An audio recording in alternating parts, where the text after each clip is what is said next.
Did you see all the sirens and stuff? I heard them, but I didn't know where we were. Yeah. Well, there was a fire at your apartment, or at the trailer. Is my grandma okay? No. Tuesday, April 19th, 2022, Mountain View, Missouri. In the small community of Howell County, an emergency call alerted authorities to a house fire on Falk Street. When first responders arrived, the blaze had already consumed much of the interior, and inside they found 62-year-old Phyllis Schweinel, who did not survive. The speed with which the fire had spread and the lack of an immediate explanation for its origin led investigators to suspect early on that this was not a simple accident, and what at first seemed like a domestic tragedy would soon reveal a far more complex scenario. I'm Tyler, and this is your daily dose of crime. We can see that you're watching, but only 11% of you are actually subscribed to the channel. So take a moment right now and hit that subscribe button and ring that bell so that we can bring these videos to more people and so that you never miss your daily dose of crime. Thanks for watching and supporting the channel. You live at 330? Yeah? Do you know what's going on over there? No, I've been out walking all morning. Okay. Well, there was a fire at your apartment, or at the trailer, and Is my grandma okay? no. She was inside. I'm sorry to tell you that, buddy. Wow. That's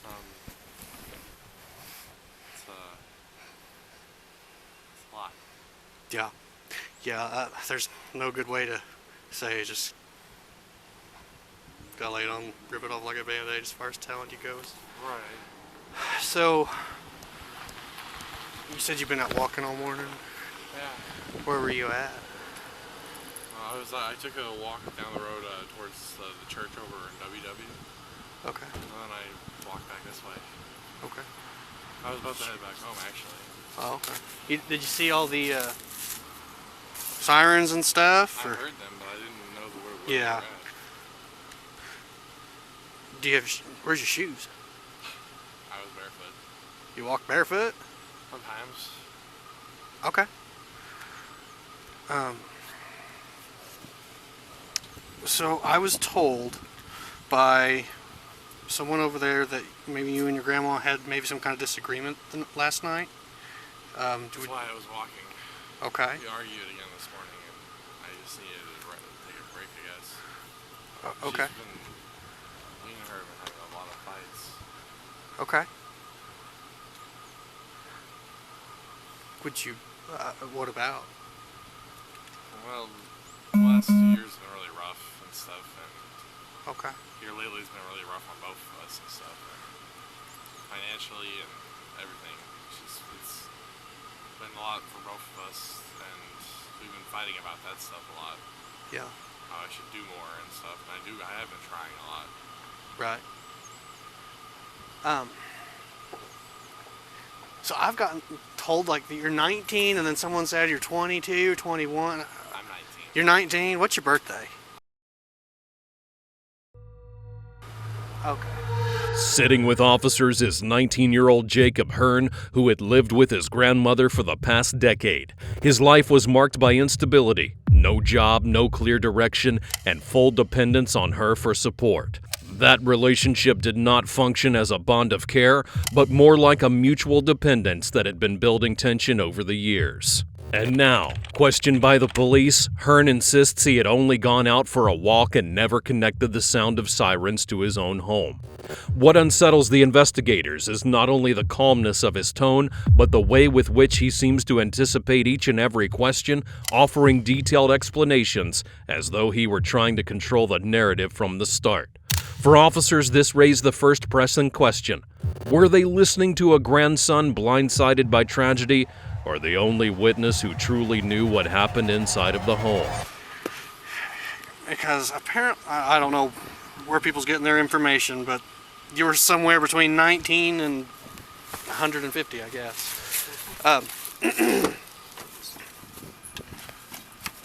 So what time did you start your walk? I believe it was around 10:30ish. Okay. I'm not sure. How long have you been here?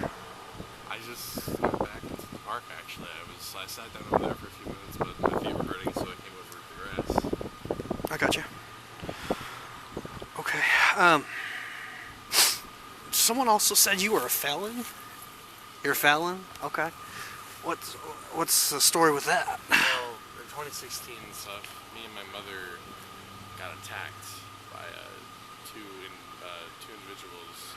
One was, they were both they were addicts, and they were also snitches for the local police department in Farm, Missouri. Okay. My mom was worried because she thought they were trying to kidnap me and stuff, and so she came to get me. And one of them, the lady and stuff, her name was something. She attacked her and was trying to kill my mother. Oh wow. And I stepped in to save my mom. I was 14. And I ended up, the lady ended up dying. Oh wow. It was, I was just trying to save my mother's life. I got you. It was a hard thing. Oh, I can imagine. Gotta ask. Right. You said you were 14? Yeah. That's crazy, man. I'm sorry that even happened. It's the story of my life.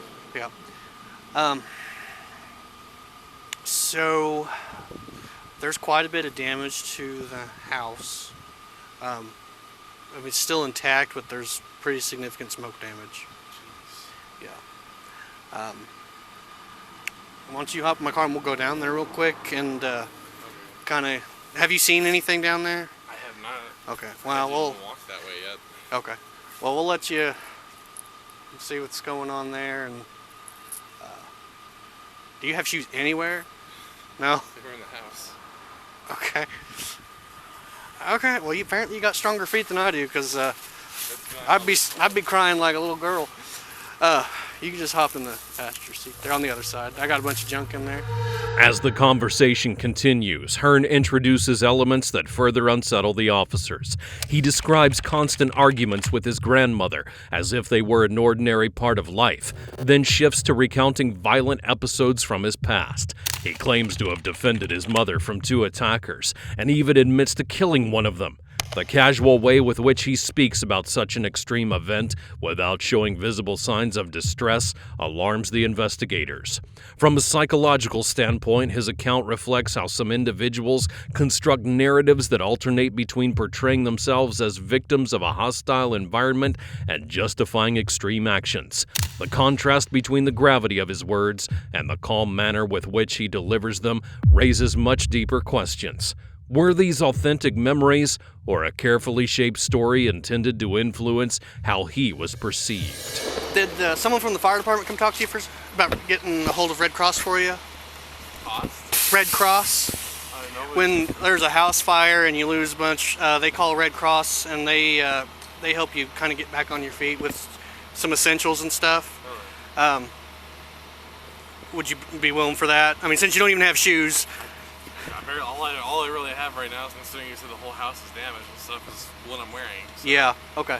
that would be awesome. Okay. Yeah. We can get a hold of those guys for you. They're going to call Bethany. Bethany went to the bank real quick. She'll be back. Okay. So Bethany's going to do that. Yeah. I told her to go ahead and do it. Okay. So they're going to call them for you. Okay. So we're just going to keep hanging out here for a little while. Did they figure anything out at all? All they said was, well, I didn't really understand it, honestly. They're still looking. Fires, I don't know the first thing about looking into them, so I don't know. But whenever they get a chance, a couple of them were on the phone. I'm going to see if I can bend their ear for a minute. But I was just giving you an update, okay? They did remove her, okay? Just to get her away from. How bad was it? It's pretty significant. Okay. She wanted to be. If she died before me and stuff, she said she wanted to be put to ashes and put around where her grandpa and her mother and father were buried. Oh, okay. That was all she told me. I see. This is so much. Yeah, I know. It's a lot. You guys have any waters or anything? Yeah. You want a water? You thirsty? Very thirsty. I think they got some waters on this truck. They may not be cold, but it's wet. So. Other than sitting here gulping down my saliva. Yeah. So he's gonna get you fixed up there. It's just kind of a hurry up and wait thing, unfortunately. But that's fine. Hopefully the numbness will go away soon. Numbness, like just like emotional or physical? Emotional. Yeah, I understand. That's a lot. I know. I mean, especially when it's one of those situations where you just got done fighting and you said the most hurtful things to each other, you know. Yeah. It wasn't I love you, I'll see you, I hope you have a good day and stuff. It was, hope I don't come back, you know, or something like that. Right. I completely understand, man. I do. And I really, truly am sorry for the whole situation. I really am. But Thank you so much. if you just be patient with me, we'll get you sorted out here, okay? It may be a little bit. I don't know where the Red Cross comes from normally, but we'll probably Springfield. I don't know. I've seen them show up quick, but I don't know when they call them, so we'll give you all the help we possibly can, okay? All right. Best as can be, anyway. I finally cried a little bit. Okay.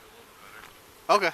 Well, I shouldn't have to take off like that again, so my offer to sit in the seat and sit in my car if you need to still stands, all right? Just holler at me and I'll unlock it for you. She's sending her sister, which is also my cousin. Where are they at? My cousin.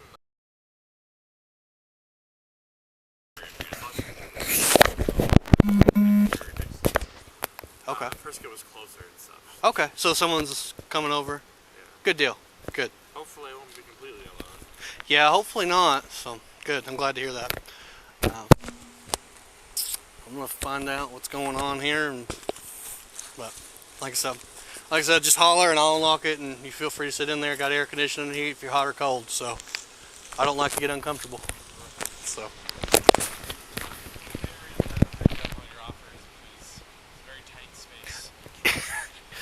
Yeah, ain't much I can do about that one. In the following minutes, Jacob's focus drifts toward minor details. He mentions having no shoes, needing clothing, and the possible assistance of the Red Cross, as if these practical concerns outweighed the loss of his grandmother. To investigators, this choice of priorities would be telling. It suggested an emotional avoidance strategy, with which the trivial served as a shield against confronting the weight of what had just happened. When told his grandmother had already been removed from the home, he asked how she looked, only to immediately remark that she had wanted to be cremated. The abrupt shift from concern to detachment would reveal a disconnection that was difficult to ignore, and adding to that, he recalled her telling him before he left she wished he would never come back. For officers, that comment introduced a new dilemma. Was he describing a toxic coexistence or trying to plant the idea that she had anticipated her own end?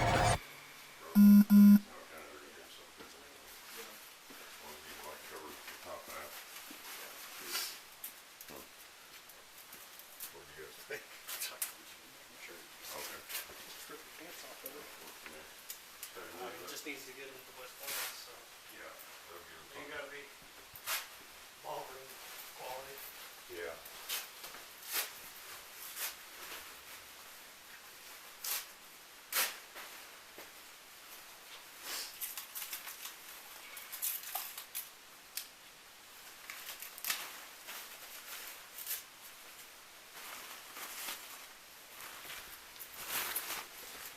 Here you go, man. Just wear this one like a shirt, okay, over the top. All right.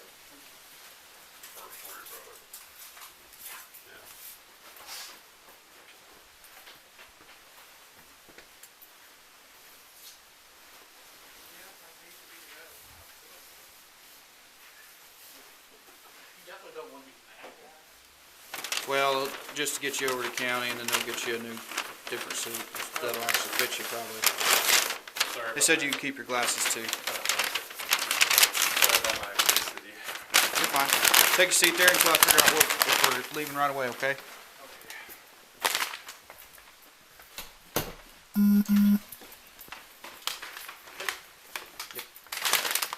leaving right up? Right now? Thanks, guys. Yep, thank you. Alright, Jacob, let's roll. We'll go right back out the way we came in, okay?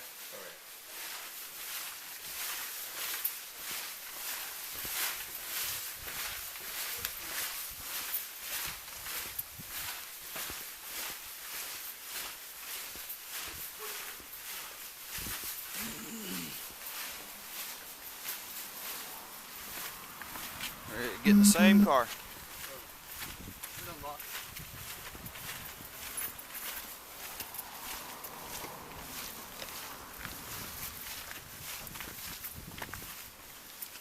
That door didn't shut all the way if you're going back in there. Do what? I don't think that door shut all the way. Yep.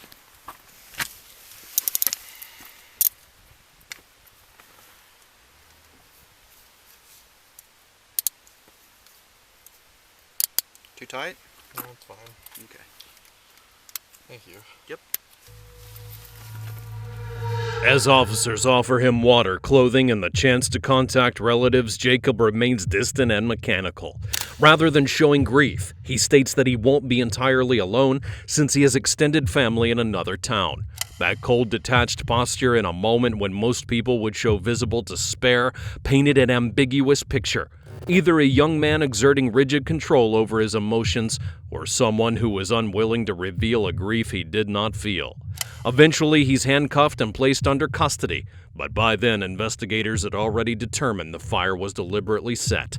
Hearn had ignited a coat and placed it behind the chair where his grandmother was resting after taking pills, and that finding would redefine everything he had set up to that point. The calmness, the focus on trivialities, and the absence of mourning appeared less like shock and more like the construction of a story to conceal responsibility.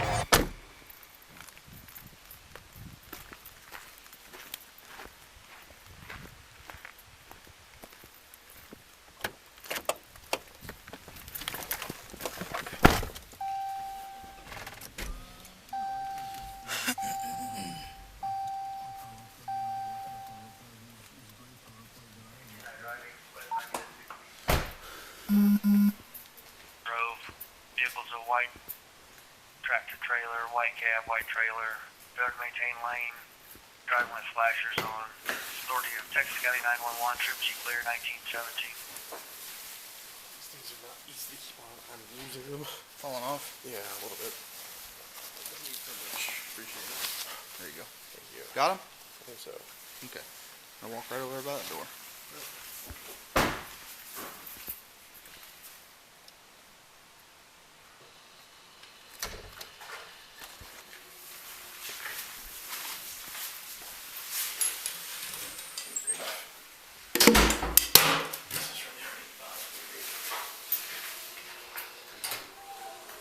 Take a seat in there on that bench.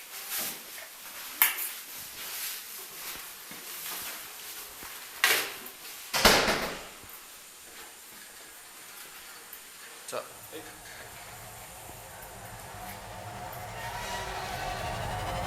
After his arrest, the case moved quickly through the Howell County judicial system. Hearn was charged with first-degree murder, first-degree arson, and armed criminal action.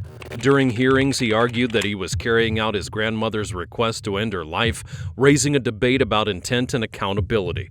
Prosecutors, however, found no evidence of such an agreement and maintained that the decision to set the fire was entirely his own.